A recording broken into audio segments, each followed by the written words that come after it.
Roof Max of Hickory. Affordable roof rejuvenation. Visit MakeMyRoofLast.com. I'm Rob Eastwood here on the WHKY News. Let's take a look back now at some of the top crime stories we had for you during the week of September 15th through the 19th. Thanks, Rob. Today, September 15th, the Burke County Sheriff's Office arrested 51-year-old Michael James Moretz of Pax Hill Road in Morganton. He's charged with 2 counts of felony murder. Moretz is charged in connection to the deaths of Michael Curtis Halliburton and Joseph Kincaid Bird, Jr. As WHKY reported last Friday, new information was released regarding the investigation into a fire in Burke County in which 2 people were found deceased. Both victims were found to have suffered gunshot wounds at the scene of the blaze. The fire occurred August 31st at a home on Swink Street in the Antioch section of Burke County. The Burke County Sheriff's Office is continuing to investigate the case. Other agencies involved in the investigation are the North Carolina State Bureau of Investigation, United States Marshal's Office, United States Bureau of Alcohol, Tobacco, and Firearms, Virginia State Police, and the Hickory Police Department. Moretz was placed in the Burke County Jail, where he was incarcerated without bond. His first appearance in court is scheduled for Thursday, September 18th in Morganton. I'm Ariana Mack reporting for WHKY News. 23-year-old Jeremiah Tyler Kirby of Morganton was arrested by Morganton Public Safety officers. He's charged with 2 counts of breaking and entering to a motor vehicle, felony larceny after breaking and entering, and 2 counts of felony possession of stolen property and possession of methamphetamine. On August 22nd, Morganton Public Safety officers responded to a breaking and entering with larceny incident at a 2-car detached garage located on Lenore Road. During the investigation, officers discovered that a second detached outbuilding and a vehicle on the same property had also been broken into. Jeremiah Tyler Kirby was apprehended and charged the night of the incident by investigator C.J. Clark. Some of the stolen property was recovered from Kirby's residence that evening. Kirby was initially held on a $25,000 bond and was released after making bond. On August 26th, Kirby was charged with a probation violation related to breaking and entering and was held on a $10,000 bond. Morganton Public Safety continues to investigate the case and encourages anyone with additional information to contact MDPS at 828-509-3701. Reporting for WHKY, I'm Ariana Mack. A man was arrested following a reported chase. Edgar Tovar Pantiga was arrested Sunday by Taylorsville police. He's charged with flee to elude arrest with a motor vehicle, reckless driving to endanger, speeding, driving while license revoked, and failure to maintain lane control.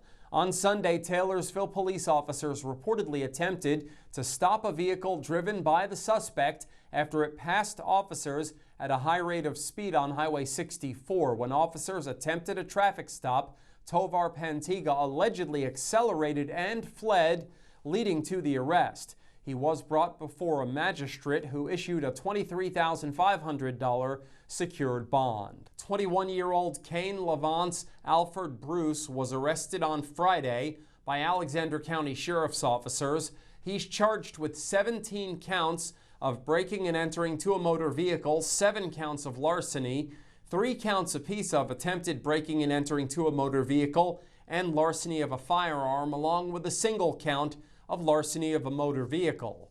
The Sheriff's Office has been investigating a group of individuals believed to be responsible for numerous vehicle break-ins in the Bethlehem area since May of this year. On the night of September 11th, a concerned citizen reported a suspicious individual on their property looking into vehicles on Bowman's Court in Bethlehem. Deputies responded and found Alfred Bruce in the Wittenberg Springs development, where he was taken into custody. The investigation is ongoing. Additional charges are expected. Authorities believe this group is connected to vehicle break-ins across multiple jurisdictions, including Caldwell County, Burke County, Catawba County, the city of Hickory, and the town of Longview. Alfred Bruce was jailed in the Alexander County Detention Center following the arrest under $350,000 secured bond. 33-year-old James Edward Cook was arrested Saturday by authorities in Alexander County. He's charged with felony larceny of a motor vehicle and vandalism with damage to personal property. According to our news partner WHKY, a long list of previous charges are also pending against Cook in Alexander County. The charges awaiting trial include felony counts of breaking and entering, larceny, possession with intent to manufacture, sell, or deliver methamphetamine, and maintaining a vehicle, dwelling, or place for controlled substance, along with a misdemeanor count of possession of drug paraphernalia and a series of motor vehicle-related offenses. Cook was placed in the Alexander County Detention Center under no bond. A district court date was scheduled for September 15th in Taylorsville. I'm Ariana Mack reporting for WHKY News. A Burke County resident was part of a duo arrested in a McDowell County drug case. 33-year-old Amanda Sue Atkins, who is listed as homeless, and 42-year-old James Robert Hughes of Morganton were both arrested by McDowell County Sheriff's officers. They're both charged with felony possession of Schedule II controlled substance. On August 31st, a deputy initiated a traffic stop on a truck driven by Hughes for a traffic violation. He was found to be operating the vehicle with no license. A search of the vehicle by officers resulted in the discovery of suspected amounts of fentanyl and methadone. Both Hughes and Atkins were placed into custody and transported to the McDowell County Detention Center. Both were given secured bonds of $10,000.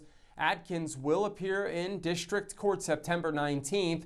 Hughes has a district court date September 24th. The Marion Police Department assisted with the investigation. 62-year-old James Gabriel Jr. of Mooresville was arrested Thursday by Mooresville police officers. He's charged with trafficking in methamphetamine, 2 counts of possession with intent to sell and deliver Schedule II controlled substance, felony possession of cocaine, felony possession of Schedule I controlled substance, maintaining a vehicle, dwelling, or place for controlled substance, manufacture, sell, deliver, or possess controlled substance within 1,000 feet of a school, and possession of drug paraphernalia. On Thursday, the Mooresville Police Department Narcotics Unit executed a search warrant at an address on South Magnolia Street. Detectives seized 30.7 grams of methamphetamine along with 7 grams of cocaine and $12,851 in cash. Gabriel was given a $350,000 bond. A district court date is scheduled for September 30th. I'm Ariana Mack reporting for WHKY News. On Monday, shortly after 5:30 p.m., officers responded to a report of suspicious activity at the intersection of Wilson Lee Boulevard and Fayetteville Avenue. Responding officers contacted the owner of the property adjacent to the intersection. The property owner reported discovering a doll hanging from a street sign with a rope around its neck. The doll was positioned above an election sign for Doris Allison, the Ward 3 City Council representative. The property owner told officers they believed the doll was intentionally placed at this location to target Allison and represented a hate crime. The doll and materials used to suspend it were secured as evidence, and the Statesville Police Department Criminal Investigations Division, in collaboration with the FBI, has launched an active investigation into this incident. If you have any information regarding this incident, you are encouraged to contact the Statesville Police Department at 704-878-3518. The Alexander County Sheriff's Office is warning citizens about a phone scam. Unknown individuals are calling citizens claiming to be from the Sheriff's Office. They may say that you or someone you know has warrants, needs DNA testing, or must pay fees for an ankle monitor. These scammers are instructing people to load money onto cards at Walmart like Green Dot or other prepaid cards and bring them to a kiosk at the Sheriff's Office. If you receive a call like this, hang up immediately. The Alexander County Sheriff's Office will never call you to demand payment for warrants, bail, or monitoring devices, nor will they ask you to purchase or load money onto cards or request personal or financial information over the phone. If someone asks you to pay with a Green Dot card, Walmart gift card, or any other prepaid card, it is likely a scam. A Taylorsville woman is charged with drug offenses. 33-year-old Brandy Diane Benge was arrested Monday by Alexander County Sheriff's officers. She's charged with possession of methamphetamine, possession with intent to manufacture, sell, and deliver Schedule II controlled substance, maintaining a vehicle or dwelling for controlled substance, possession of a firearm by a felon, and possession of drug paraphernalia. Benge was placed in the Alexander County Detention Center under $50,000 secured bond. A first appearance in district court is scheduled for September 22nd. Felony charges have been lodged against a Hickory man. 35-year-old Santiago Diaz Garcia of Highland Avenue, northeast in Hickory, was arrested Thursday by Catawba County Sheriff's officers. He's charged with felony counts of breaking and entering, injuring a building, fence, or wall, along with a count of disorderly conduct in a public building. Garcia was jailed in the Catawba County Detention Facility under no bond. A Friday, September 12th district court date was scheduled. And a Shelby woman has been charged with identity fraud in Caldwell County. 35-year-old Whitney Lane Hall of Cedar Circle Drive in Shelby was arrested Tuesday by Lenoir police officers. She's charged with felony counts of identity fraud, obtaining property by false pretense, and failure to appear on a felony count. She's also charged with misdemeanor counts of resisting, delaying, and obstructing a public officer, obtaining an ID using false information, larceny, and shoplifting. Hall was incarcerated in the Caldwell County Detention Center under $30,000 secured bond. No court date was listed. Lastly, a Maiden man was charged with vehicle theft. 43-year-old Jeffrey Christopher Davis of Forest Drive in Maiden was arrested Monday by Maiden police officers. He's charged with felony larceny of a motor vehicle. Davis was incarcerated in the Catawba County Detention Facility. A district court date is scheduled for October 1st. I'm Ariana Mack reporting for WHKY News. Burke County officials are warning the public about a rise in scam phone calls that appear to come from the Burke County 911 Center.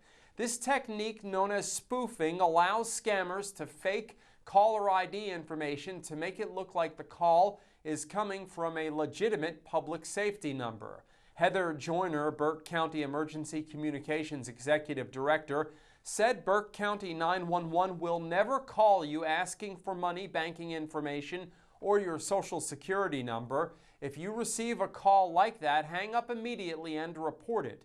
When you call 911, telecommunicators will ask for your personal information only to provide emergency help, but they do not ask for social security identification or banking information. They do not initiate calls asking for payment or sensitive personal data. If a call feels suspicious, hang up and call the non-emergency number at 828-438-5500, option 9, to confirm any legitimate contact. A Hickory man is charged with failing to register. 48-year-old Eugene Adami of Springs Road Northeast was arrested Wednesday by Buncombe County Sheriff's officers on a charge from Catawba County. He's charged with felony failure to register as a sex offender. Adami is a sex offender as a result of a conviction in October of 1999 in Polk County, Florida, for lewd or lascivious offenses committed upon or in the presence of persons less than 16 years of age. Adami received a 6-year prison sentence following the conviction.